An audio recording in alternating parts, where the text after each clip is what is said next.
Blog Talk Radio.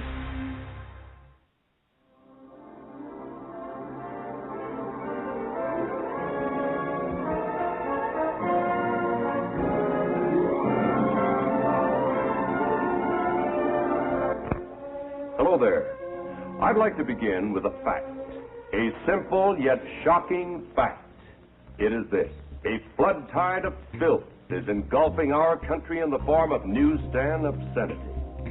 We have to think still more profoundly to see that the enormous powers which we now possess thanks to the scientific and technological advances shall be used for the benefit of human beings and not for their ultimate degradation. Truthstream Media with Aaron Dykes and Melissa Melton. Gathering on every American. Human experiments, electronic surveillance, invasion of privacy. Growing government and corporate power. We can uncover the truth and we can break their deception for good. A people plagued by dehumanization, loneliness, and violence. Welcome, ladies and gentlemen. It's Monday, September 16th, 2013. I'm Aaron Dykes, your co-host, and here with me is the lovely Melissa Melton. Hey, everybody. So we've been covering a lot of things, but we haven't got a chance to really catch up on some of the Surveillance Society updates. And I've written a couple articles lately if you want to follow along. EU aims to mandate tracking device to forcibly limit driver speed. And I covered that, but then I threw in kind of a kitchen sink article of 20 or 30 million examples of how they're planning to biometrically track and trace us. We always say we're going to do articles, and it's going to be a stub. We're only going to write a little bit. And then we end up sitting there for 50 million years. Yeah, it's absurd. But, of course, the iPhone 5 is also out or about to come out. Ooh, trendy. And, trendy enslavement. It's going to get the trendy people because it is pretty much the most popular wireless phone ever. Isn't that the case still? And it's going to have people sign in with their fingerprint. It's going to take a scan. Oh, but it won't store your fingerprint. It'll just make a digital algorithm to identify it.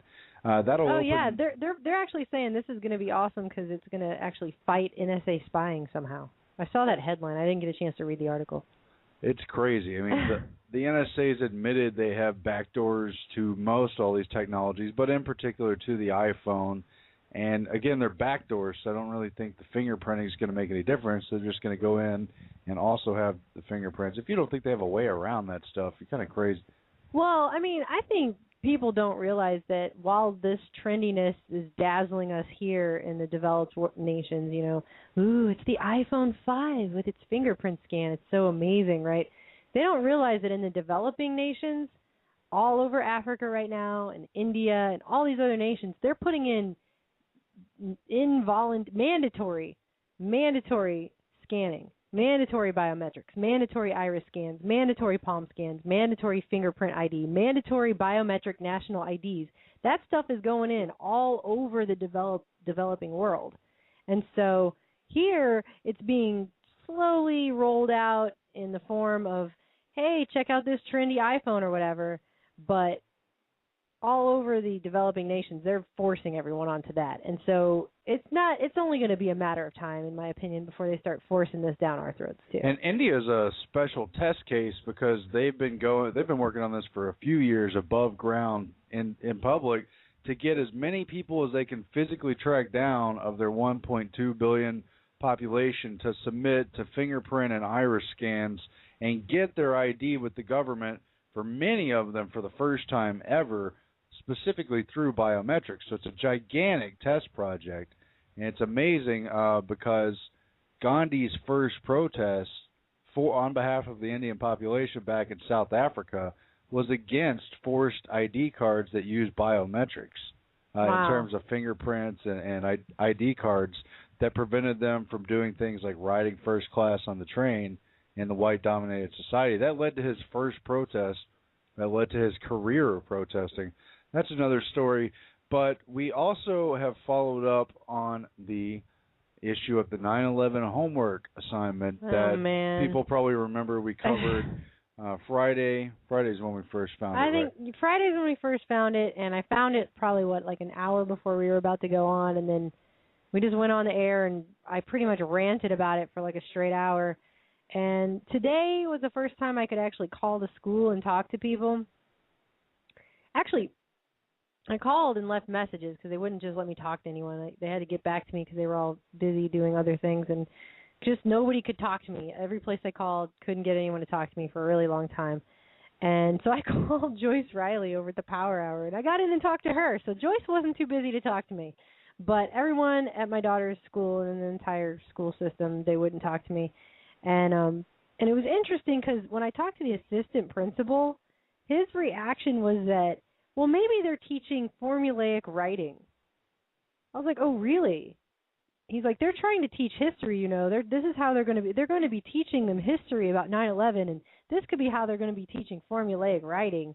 And it's just like, I said, so then what's the next assignment going to be if this is formulaic writing? Is it going to be, you're a serial killer. Please write down all the description of how you would murder 5 people or something. I mean, it's ridiculous. Well, next semester they're going to teach money management through bank robbing scenarios. Oh, okay, good. That's great. And then they're going to not tell them about the Federal Reserve fiat scam, so they think that money's money. And I mean, and then, so he's like, well, I have to give the teacher her due process. So then I called to talk to somebody over at the superintendent's office, and I got, I don't know, the administrator for high schools or they all have like 50 million titles, whatever. And he started making side commentary about how this is part of the curriculum. And I said, sir, I want you to verify for me where it's part of the curriculum that my daughter has to pretend she's a victim in the 9/11 in the Twin Towers right before terrorists hit the buildings or whatever. Go ahead and verify for me where that is in the curriculum exactly. Read that to me so that the next call I make after this is to a lawyer. I'd really like you to do that. I was really angry. I spent most of the morning just riled up in between phone calls to people because I was just so, these people. And then finally, her teacher actually called me, and we ended up having a 45-minute standoff where I could not make her understand my point for the life of me. She's like, well, this is a high school level theater class, and these students have to get into character. I'm like, what are you going to do a freaking play on? Zombies of the 9/11 apocalypse? Like, what? I mean, seriously. Okay, there's a time and a place. She's like, well, I didn't say. Then she started backpedaling. She's like, well, I didn't actually say the Twin Towers, blah, blah, blah. I said it's the week of 9/11, so if this were it, right, if this was the end of your life. But I also said they could write about other things, like if they died in a car wreck or something. And she made it sound all very much like it was non-specific.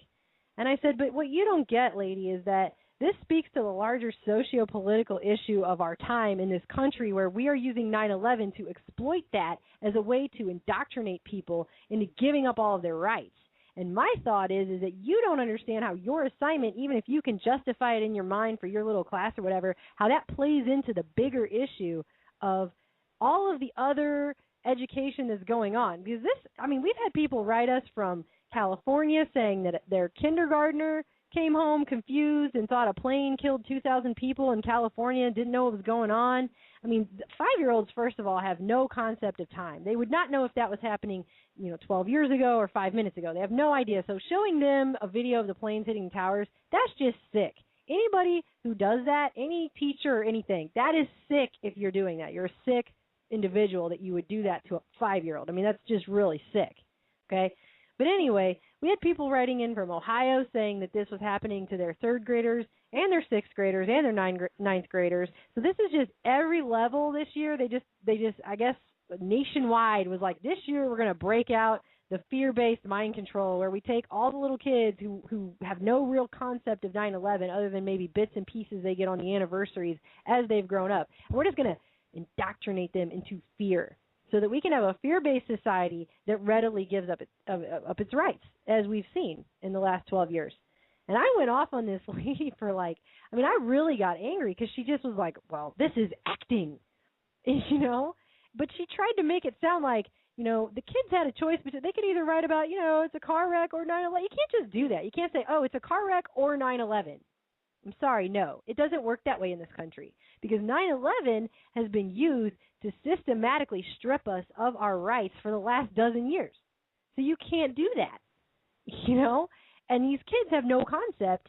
They have no frame of reference. And then she jumped on that. She's like, well, if they have no frame of reference, then it shouldn't upset them. I was like, no. And then she tried to say that my kid just misunderstood the assignment altogether. I was like, so you're going to put it off on my kid that she didn't understand your assignment when you're the teacher of the class? I mean, we just kept going around. Like, it did not get solved.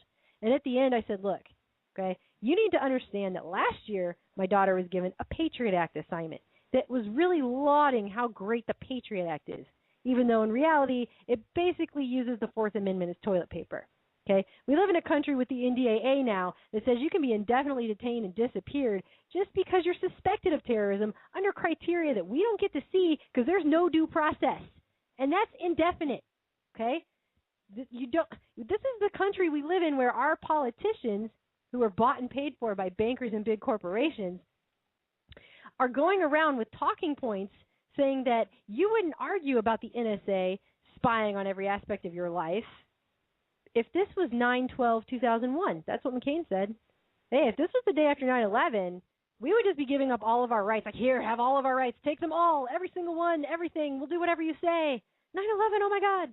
9/11 is used as like fire in a theater to scare the hell out of people so that they will willingly go to the airport and let some dirty, skeezy dude molest their 3-year-old when they want to go to Disneyland. That's what this country's like.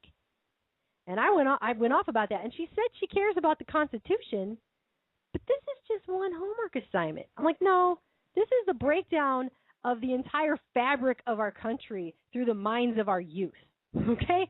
So she didn't get it, and she wasn't going to get it. And by the end of the conversation, I was pretty much in tears because I felt like, my gosh, this country is so expletive. Like, I hate to say that, but it just, her not getting it, the level, and she even sounded like an intelligent, educated person. She made some good points. I mean, yes, it's a theater class, you know. Of course, then my kid comes home who has a very good memory. My kid can remember things that happened to her with crystal clarity and full detail when she was like 4 years old.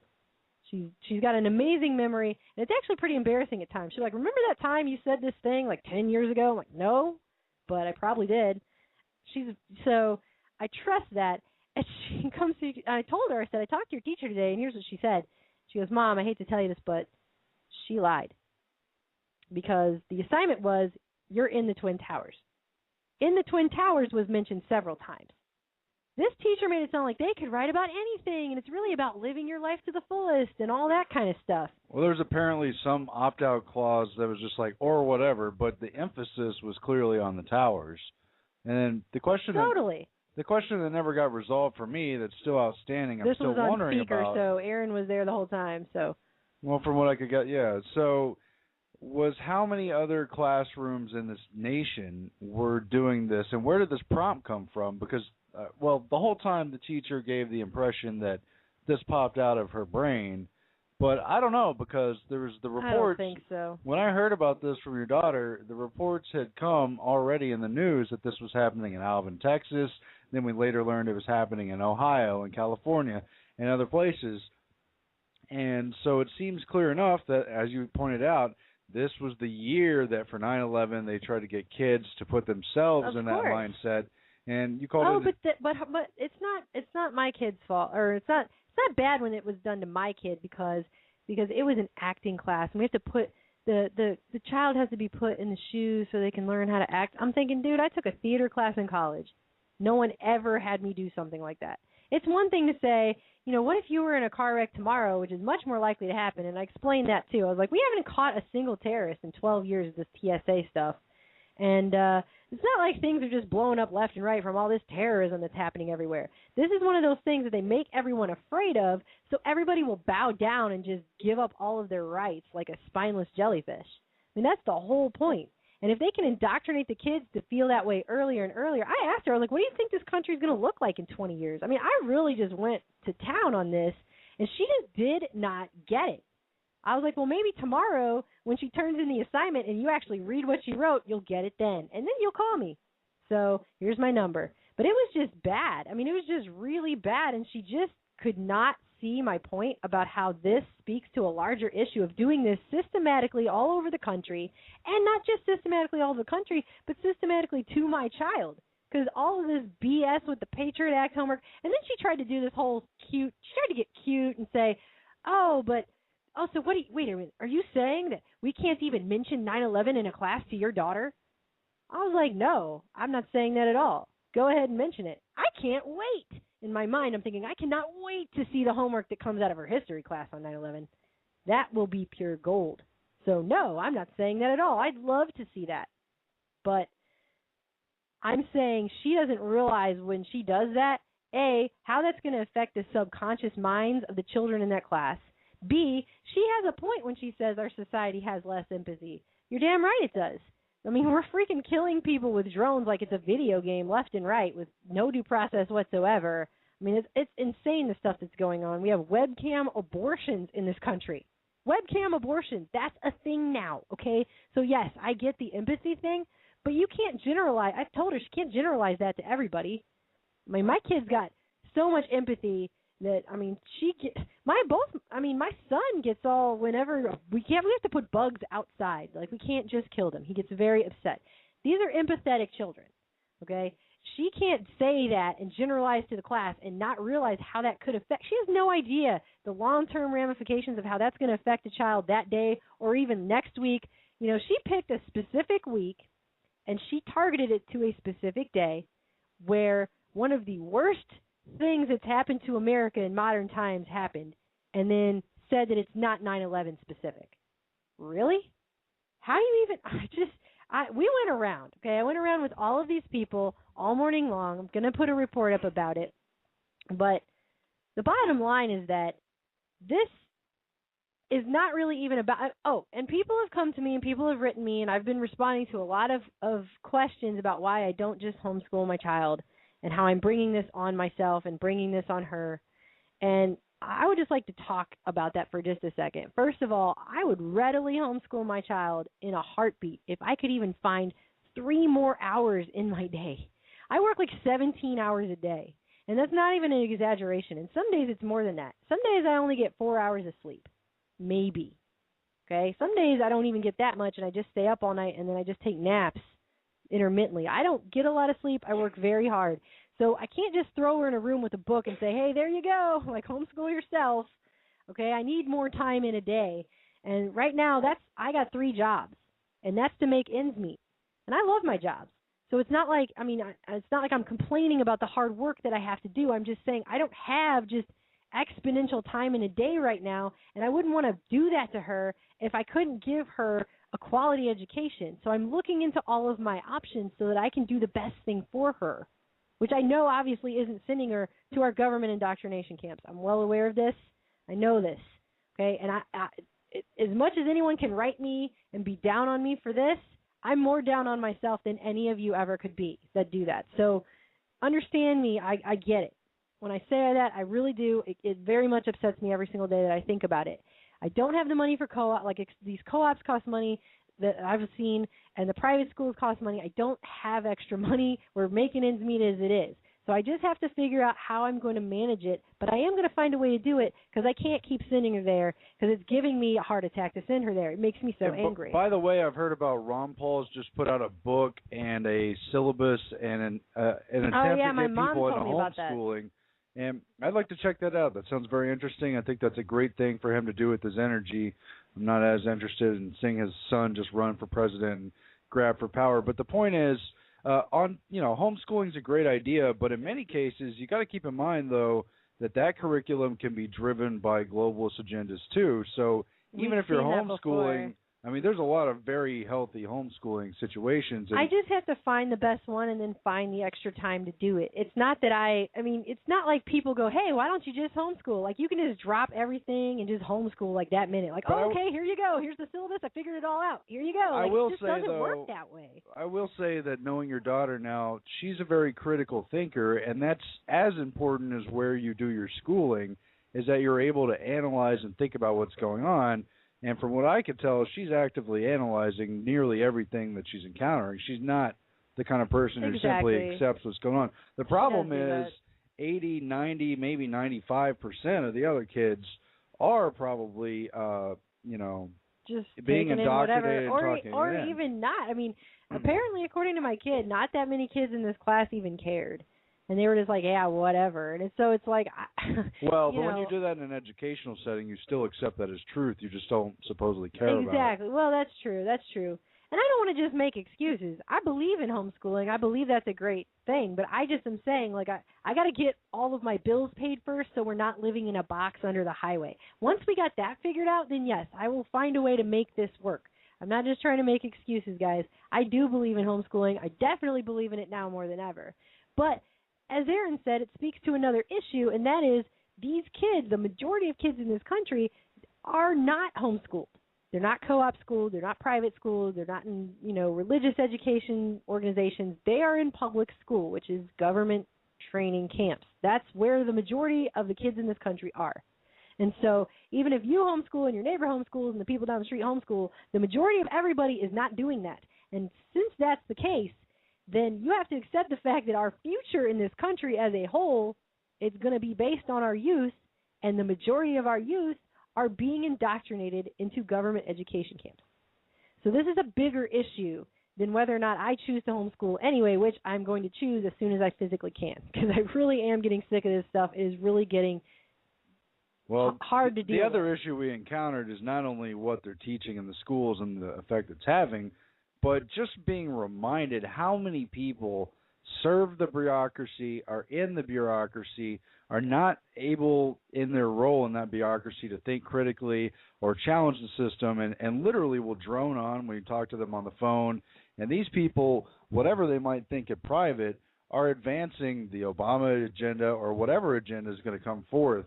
And this is the real danger. I mean, this system has been swamped by government workers, which is fine, okay, maybe in theory, okay, I'm actually not okay with the government having a big role in our life, but it's here, so maybe we can be hopeful that it's okay. No, because they decide the agenda. They tell you how it's going to be. They've instituted vaccines as being okay. They've got kids on the school lunch. GMOs are okay, although they don't talk about it. Yeah. Oh, wait, they do talk about it. I saw this on Facebook today. There was an 8th grade worksheet that was all about the pros and cons of GMO, except it was all pros. There were no cons. There's no cons. It's wonderful. But to me, the larger issue with 9/11 is something you alluded to, but, I want to make it as clear as I'm able to, is that, the establishment, those with the agenda, those working inside government, those who really exploited and, frankly, pimped 9/11, have been, they first fast-boiled and then slowly simmered the 9/11 propaganda to the point where they had the entire population who was alive and paying attention at the time doing that thing where when you say jump, you ask how high.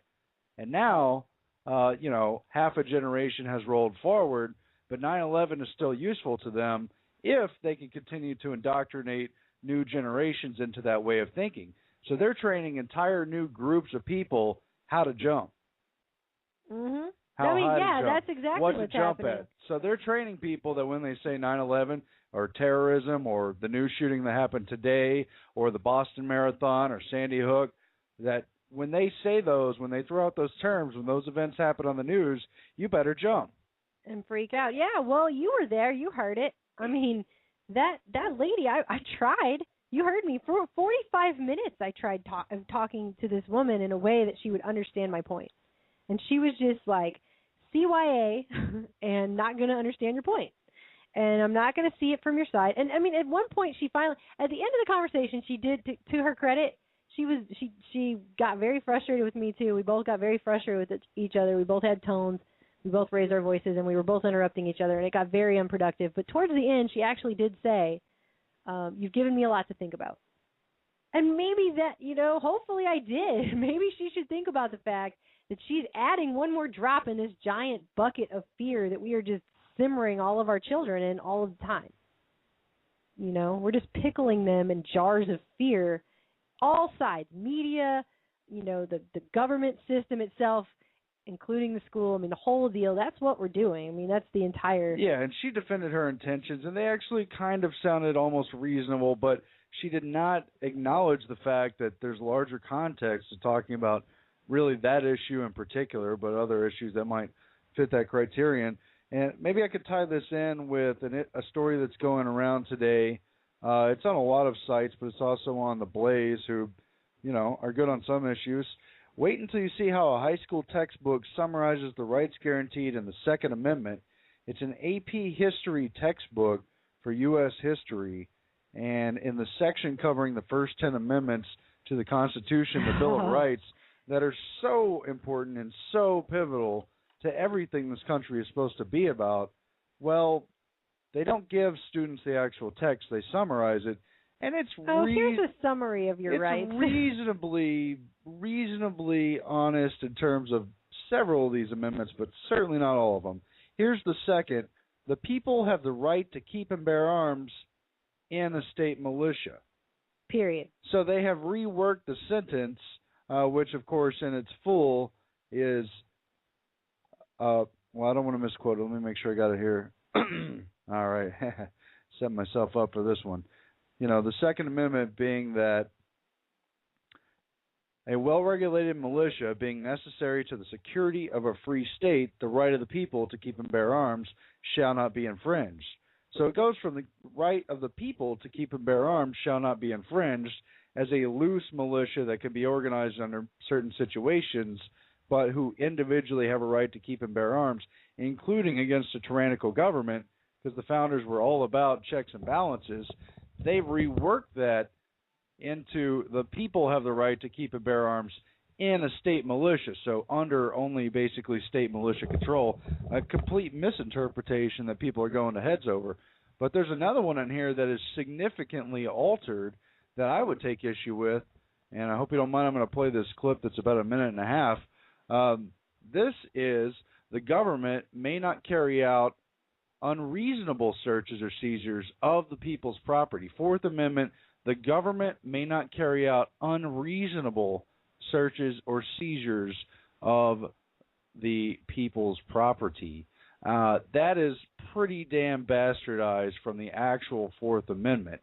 And that actually reads in full, the right of the people to be secure in their persons, houses, papers, and effects against unreasonable searches and seizures shall not be violated, and no warrant shall issue but upon probable cause, supported by oath or affirmation, and particularly describing the place to be searched and the persons or things to be seized. So if you read the actual real Fourth Amendment to the Constitution, it's pretty different because they just decided to stop randomly in the first clause of that. It's just unreasonable searches and seizures, which, if you ask the government, nothing is unreasonable. And how does that apply to the TSA culture today, to the unrolling Viper teams, to the idea that you could be stopped on the highway and a cop could put his gloved hand down your pants because he thinks maybe you might have drugs? You can be totally strip searched. The Supreme Court has said you can be strip searched now under suspicion of being a suspect of any crime, for anything. It's totally reasonable. You're not even suspected of a crime at an airport, but the TSA puts their hands all over you, puts you through a radiating body scanner. Every person in this country is guilty until rifles through your belongings. Every person, all the time, pretty much. That's the way it's going. And if they get a suspicious person's report from your neighbor that's not specific, anonymous, or, if the system flags you for XYZ, you know full well that it's possible they're going to knock down your door with a no-knock SWAT team and probably take you out. But the point is... Or at least your dog. This AP textbook, which AP is advanced placement, it's for students who could qualify or do qualify or might soon qualify for college-level education, trying to get college credits to learn about American history. That's what kills me the most. It bastardizes the first 10 amendments, which is one of the most important things. So I'm going to go over this again. The Fourth Amendment, right of the people to be secure of their persons, houses, papers, and effects against unreasonable searches and seizures shall not be violated, and no warrant shall issue but upon probable cause, supported by oath or affirmation, particularly describing place to be searched, persons or things to be seized, clearly indicates you need a warrant with specific evidence, an actual witness who has signed an oath or affirmation leading to the warrant with actual suspected evidence, specific things going on, not just random stop and frisk on streets. Not just the NSA. Not ubiquitous searches of everyone. But where did they get such an idea that the Fourth Amendment's limited to the government may not carry out unreasonable searches and seizures? In other words, the government can search and seize anything they want. It just can't be. I mean, because it just can't be unreasonable. Because the government's going to limit itself, right? Oh, where do you think they got such an idea? Here's General Michael Hayden back during the Bush administration, I believe during the year 2006. I'm going to play this clip. It was featured on Keith Olbermann's show back in the day, but a reporter specifically asked him, in full regard to the post 9/11 world, the brewing terrorism, the TSA searches, and everything else that was coming, about the Fourth Amendment, and specifically brought up probable cause.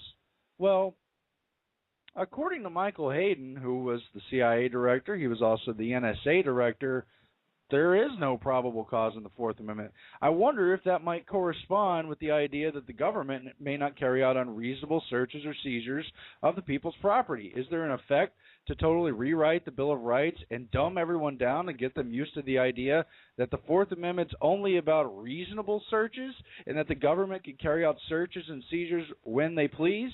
Let's listen to this clip. I do not have the clip set up. But the point is...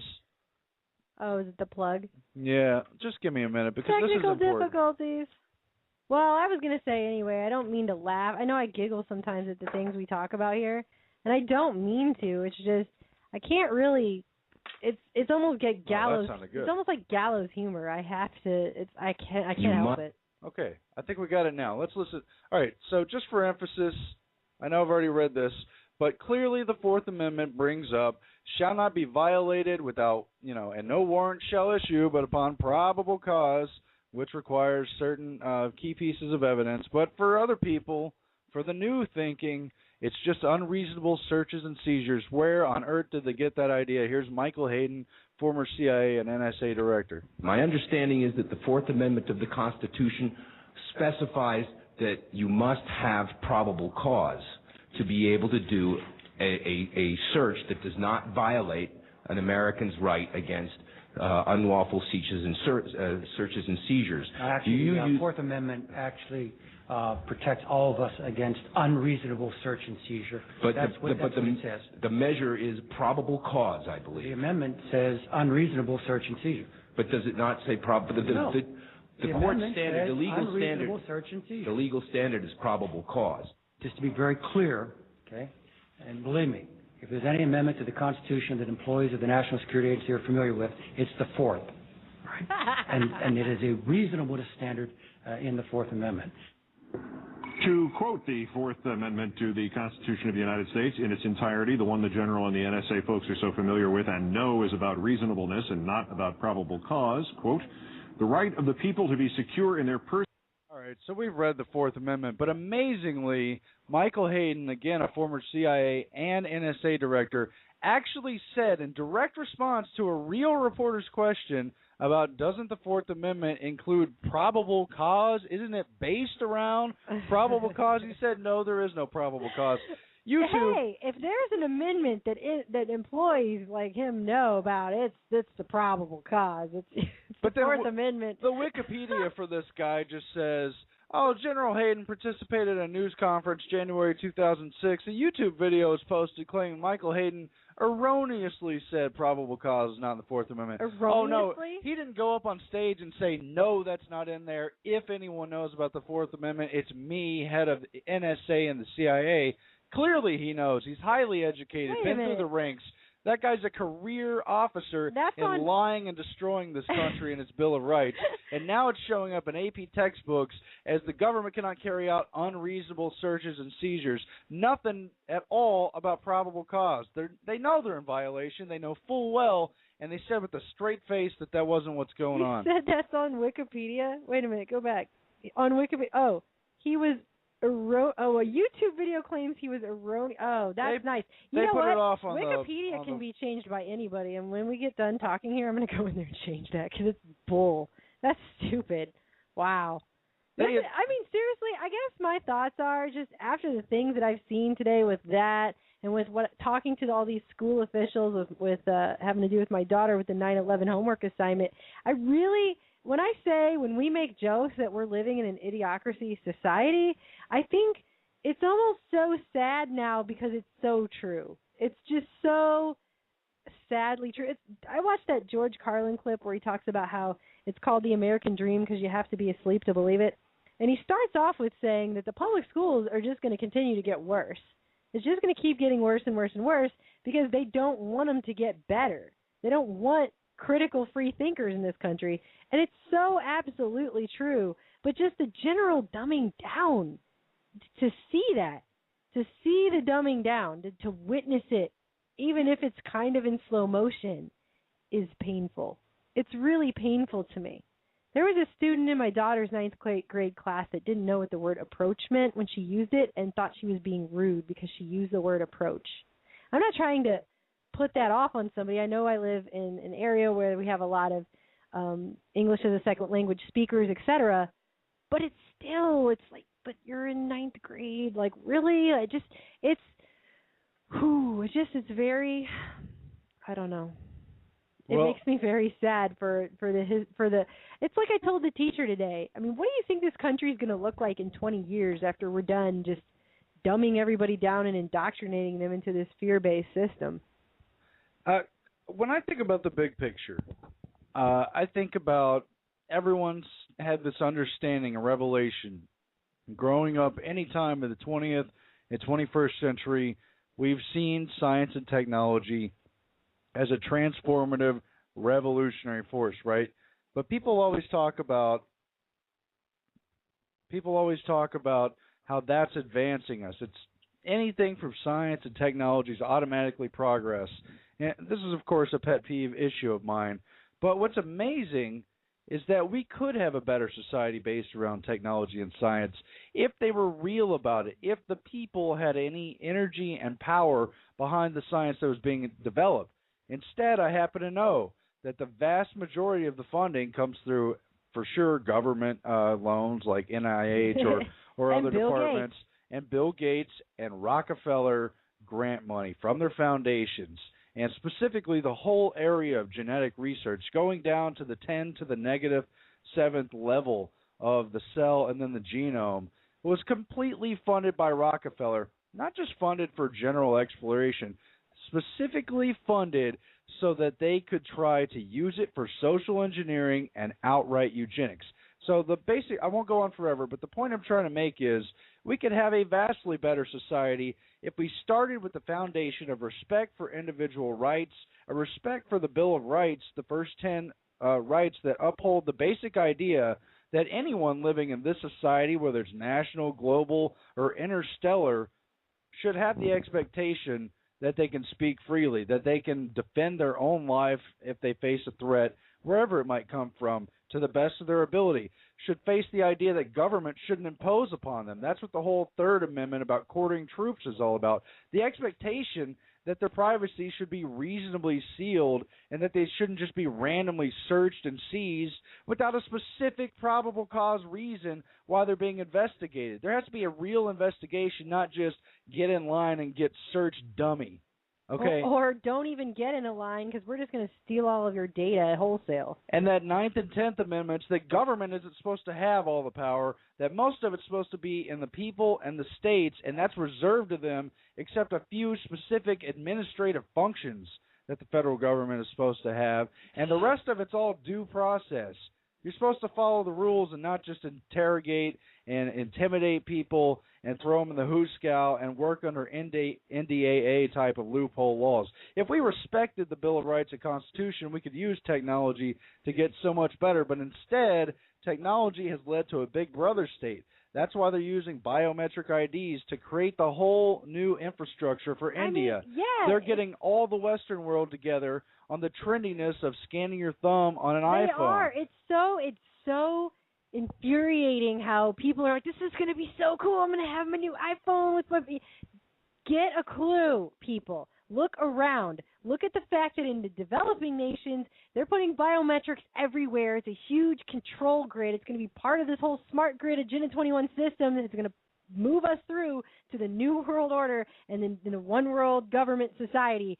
But no, they can only see to the end of their nose where their phone is and how cool and trendy it's going to be and how awesome. It's like, no. Do you understand? You're being sold your own enslavement.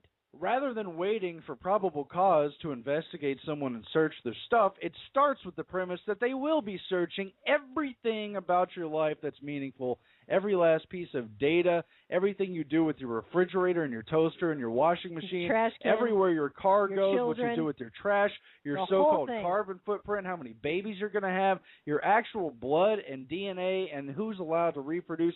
It's such an opposite of that system, and it's so disgusting and counter to anything that reflects humanity, and they're going with it, and everyone's accepting it on its face. It's completely in violation of the Fourth Amendment and just everything that's basically wholesome. It's actually pretty much a violation of humanity, period, really. And people don't even see it. They don't even see it.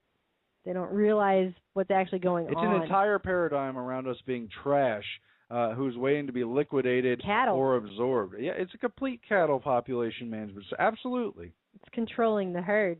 I mean, going into what you said, I just read this. This just came out tonight. The National Institutes of Health have put out a new release about, tonight. This is tonight. What day is it? Yeah. NIH approves high-priority research within their BRAIN initiative. The BRAIN initiative is that whole, we're going to map the entire human brain, and DARPA's secretly working on it, but it's not so secret because everyone knows about it.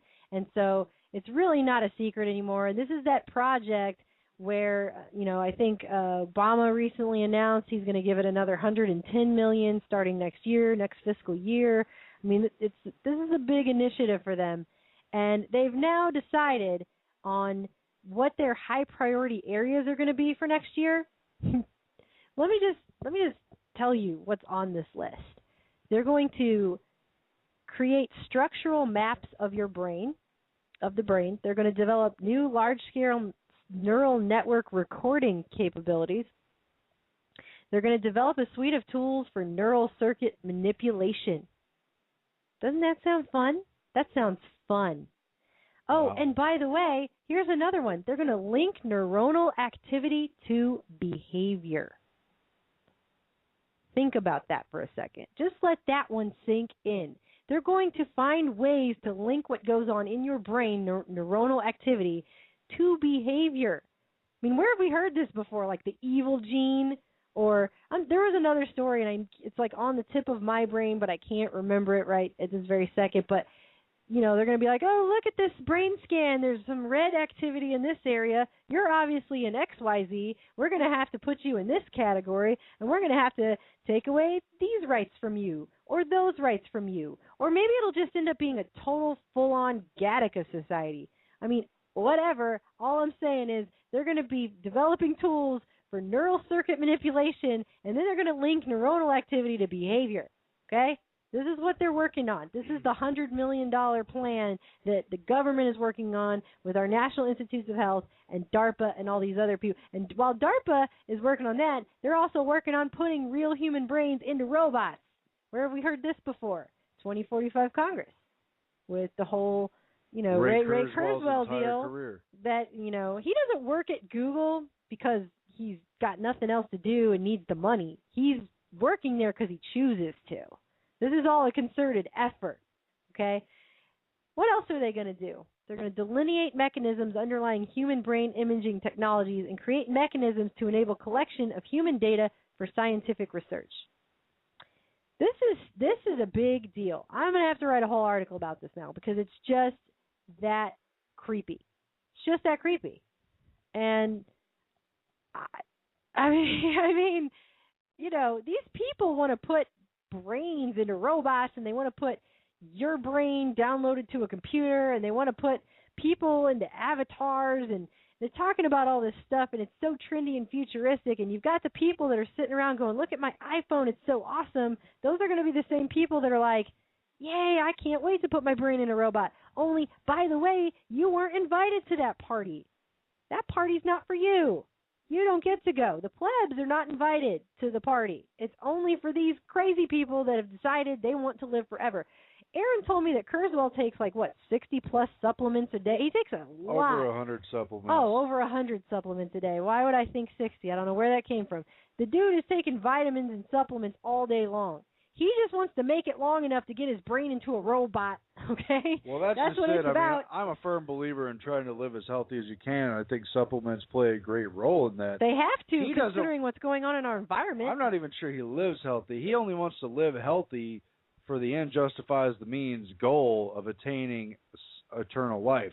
He's hoping to make it long enough that they can cryogenically freeze him or upload his brain or merge it with the computer brain so he can live forever in the superborg they're planning. I mean, he's not even interested in just living well, simply and naturally and healthily and walking with his wife and kids, through some kind of Garden of Eden. No, he wants to go into the technocratic future and be a leading force behind it, which, I don't know. To me, having looked into it, it seems pretty evil, but maybe I shouldn't judge, but it really creeps me out. I'm pretty sure they're just willing to let go of the masses of humanity. I mean, they've given every indication. I mean, these are the same people. This is the same guy who said that, I can't even remember what date, but in Age of Spiritual Machines, he talked about how we're not going to have babies because we're not going to want to get married because we're all going to be having sex with robots. I'm just putting that out there. That's what the dude said, okay? I didn't say it. He said it. And he's working at a very high-level position at Google. I'm sure he has a lot of influence on things that are going on as far as development and research and all of that stuff. Yeah, but he has influence. It's not like they just put him in a closet somewhere for no reason. He's doing something over there, and whatever it is, it's going to be influential. He just got his gig at Google in the last year or two. I mean, he worked through It was December Google. 2012, yeah. And I know it's just people who haven't been following this may think that, Google, was he troll search engines or help them build better search? No, Google's search engine thing is its main front. It's doing all kinds of crazy operations out the back. Again, Jared Cohen has admittedly been using technology for regime change through the Google Ideas Think Do tank.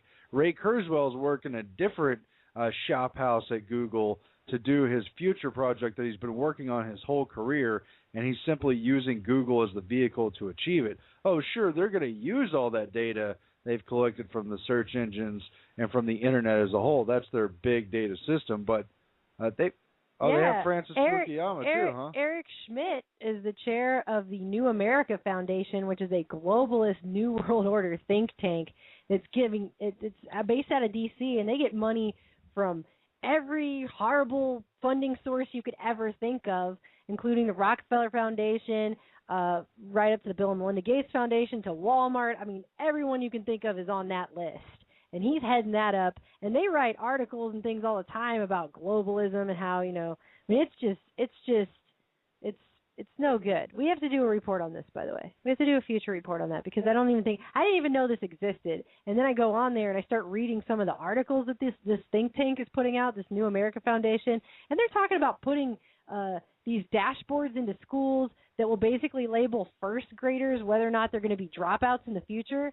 Because, let's just start labeling everybody, and let's label 6-year-olds and track them and trace them, which, by the way, is a new thing they're doing to the U.S. Department of Education is not supposed to be able to have national databases, but what they're doing is they're putting in through the back all of these state databases that can track and trace people across state lines. Thus, you still have the national database without the physical semantic phrase national database, but it's the same thing. They're just finding all kinds of loopholes and ways to do everything. And actually, let me see if I can find that other article.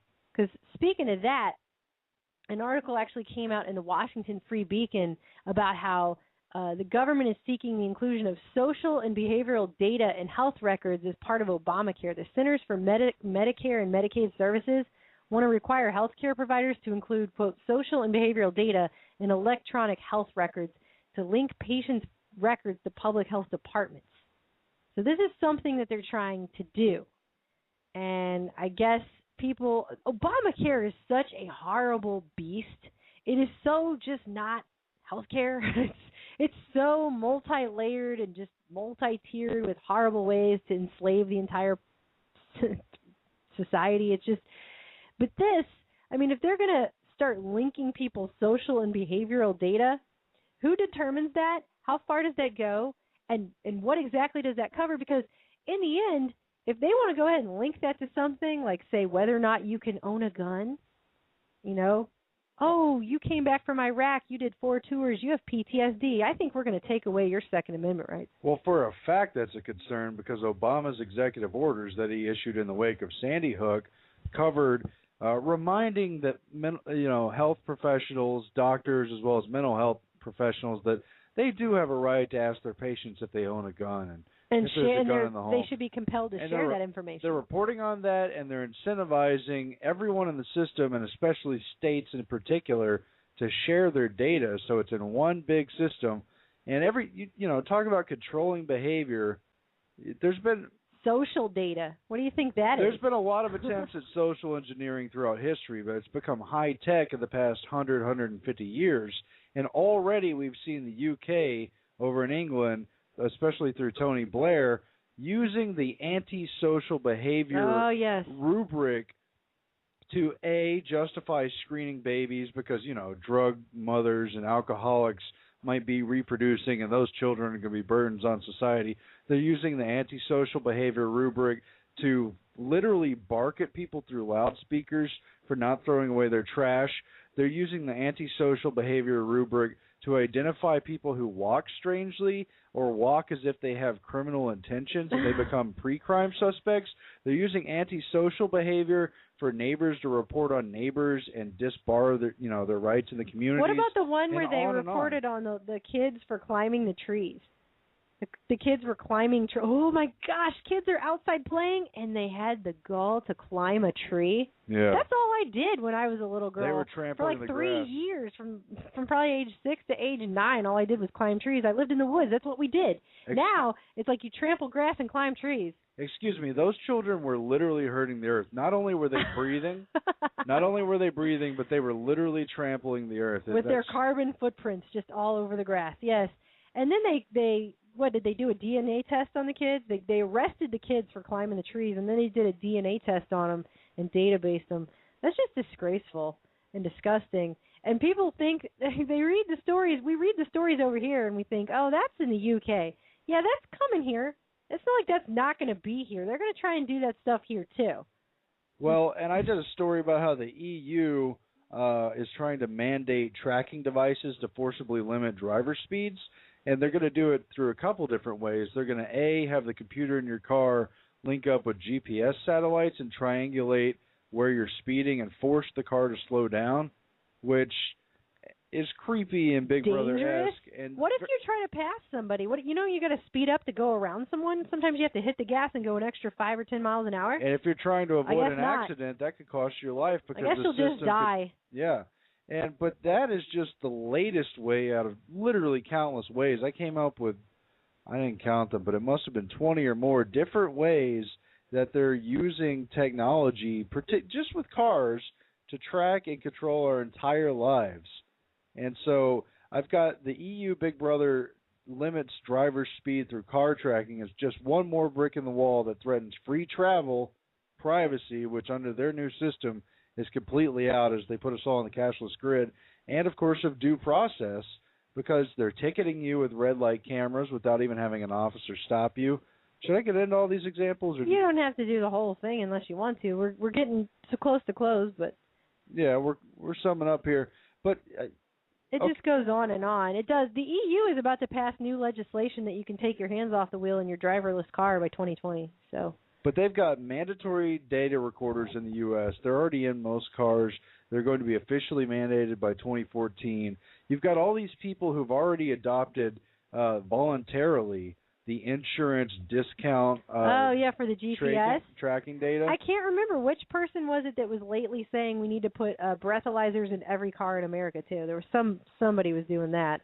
They're pushing for all this control in your vehicle. They just want people to not drive. What they want you to do is to take the Agenda 21 train or the bus or ride a bike and stay where you are and don't travel. They don't want people traveling. They were tracking pseudo-suspects who weren't officially accused of crimes but who were suspected de facto.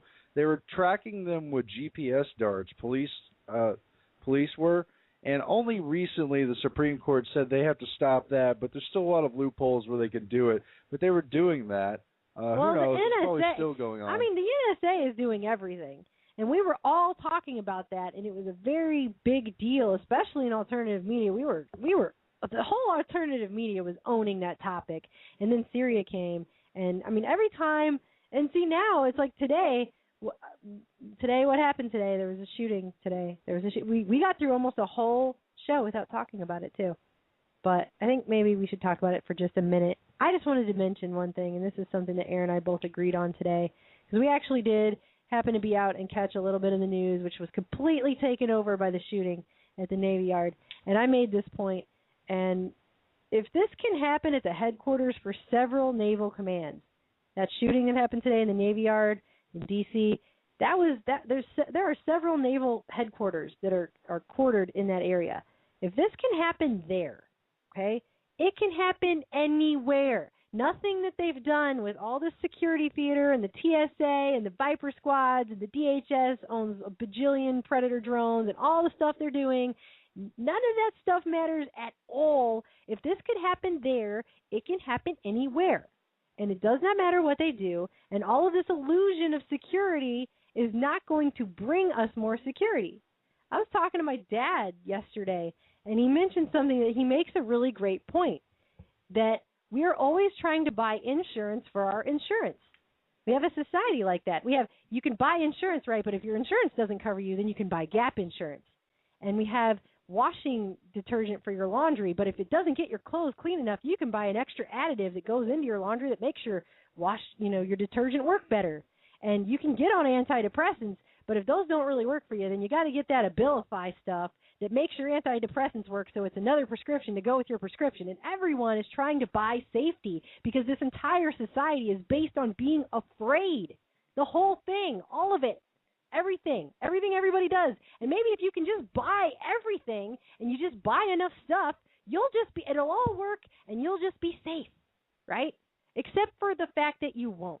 Because we just cannot control everything that happens. Because I could walk outside tomorrow and by some act of nature, a giant anvil like in a Bugs Bunny cartoon could just fall out of the sky and smush me. You just cannot control everything no matter how much crap you buy. And the government cannot save everyone. And the government cannot make you safe.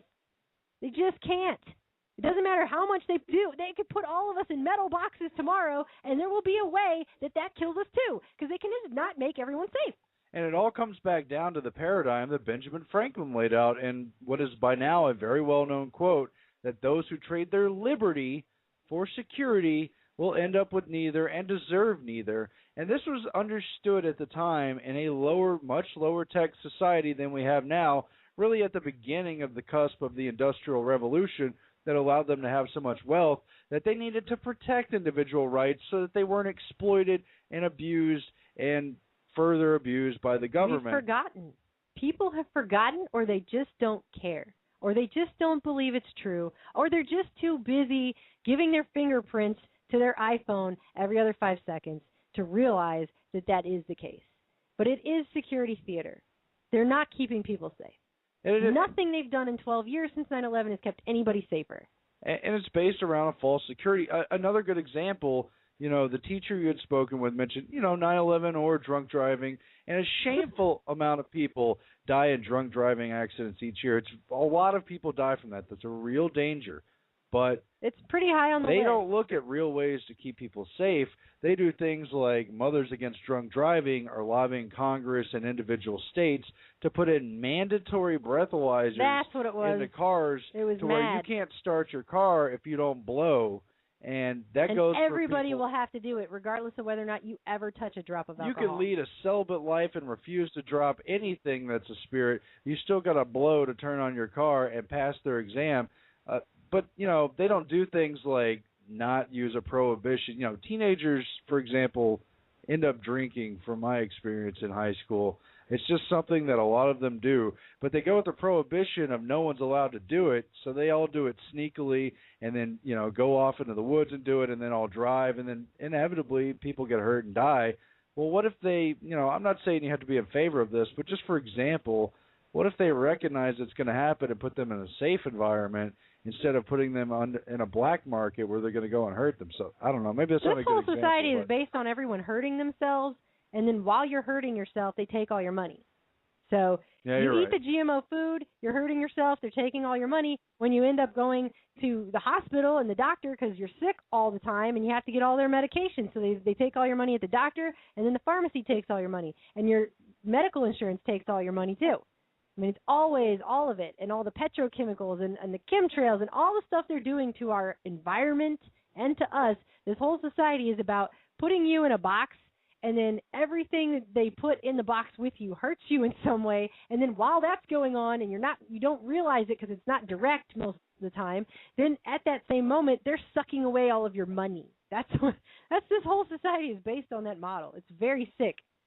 Well, just remember that when you thumb scan your new trendy iPhone 5 to get into it, that police in the United States, starting in the state of Georgia, have already started doing mobile traffic stops and taking people's thumbprints to put them into a master database. They say they don't keep the thumbprints, but if you believe that, you're a gullible fool, because look at all the stuff that came out about the NSA and all the lies for decades about the things the NSA supposedly wasn't doing but actually were. The UK was ahead of the state of Georgia and started a database based around biometrics years ago, and they got millions of people in it. They got blood samples. They got cheek swabs that they get from people during suspect detentions, traffic stops, and they're using the the fingerprint and scanners blood samples, and taking prints from people who get pulled over for speeding, who get pulled over for nothing at all, for a taillight out, or for suspected murder. All of them go into the same database. They're collecting everyone. They have children, and there's millions and millions of people in that database. Is there one in the United States? They won't tell you, but you better believe that they've got one. This society is based around big data, and they want all the goods on everyone. And believe it or not, we don't have time to get into it, but it goes back to eugenics. Sir Francis Galton started the paradigm of modern eugenics, creating state laws where the state can tell you if you're fit to breed or not, and can prevent you through forced sterilizations, forced abortions, elective, voluntary, advertised on the free market abortions, birth control pills that screw up your hormones, etc., not to have children when and where they say.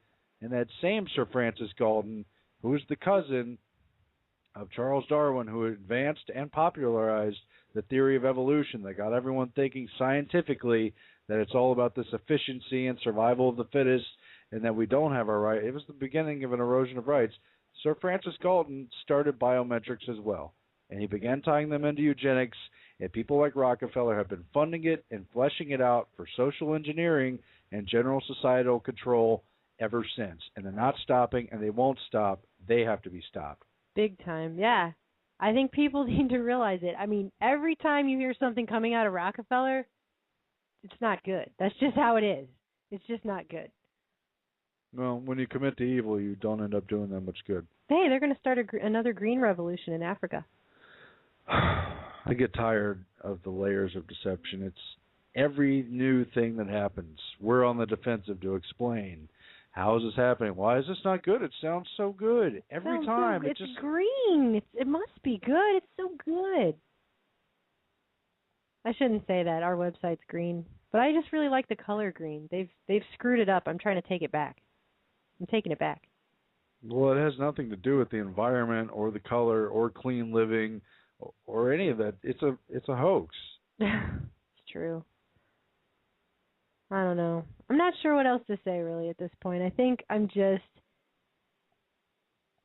are just some days where it dawns on me. It just dawns on me how far gone things are when you've got, and it's like we were at the gym and we were watching that whole thing with the television sets, because we don't have TV here, but we were watching that whole shooting thing, and they were doing the da-da-da-da, now we're back, and we're going to show you a victim, and then we're going to, really quick, we'll go to the Colorado flood, and we'll come back to the victims, and then we'll talk some more about how it was a lone wolf thing that was going on. It was so dangerous, and it can't be more than one shooter because it's a lone wolf, and it's a blah, blah, blah, blah.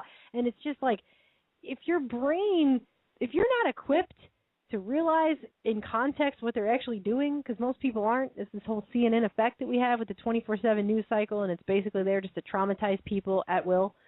If you're not equipped to realize that and look at it for the context that it is, and you're there in the moment, I just can't imagine watching television that way. People must be just traumatized all the time. You know? It's just, they've got us. It's like a lot of people are awake, but they have so many people who aren't, and the bureaucracy is such a machine of go along to get along, and there's so many compromises and violations at every step. But every time the burden is on free people to explain everything away and convince enough people to stop it or to put in enough of the gunk works, they really act like they got it. We can't give in, though. While we're still breathing, we still haven't totally lost. It's just, it's so dark, though. It really is. And we're not going to stop, are we? If you unleashed Tesla energy and respected the Bill of Rights, it's like we could really go and do things. But they, clean water, food, medicine, Can you real imagine? medicine. It really is like the George Carlin clip. It's really like the Bill Hicks clip. I mean, why don't we just play that, really George? Why don't we go out on the George Carlin clip? All right. And I also just, before we go out, I would just want to play this just for general emphasis. I mean, why not? Is life so dear, or peace so sweet, as to be purchased at the price of chains and slavery? Give me liberty, or give me death. Yeah, that is a good mantra, even though, I see you rolling your eyes at me. You love that. That's Patrick Henry. But performed by, not H.G. Wells, but not George Orwell, the other, Orson Welles. Orson Welles? There's so many Wells. That was performed by Orson Welles. Anyway, here is George.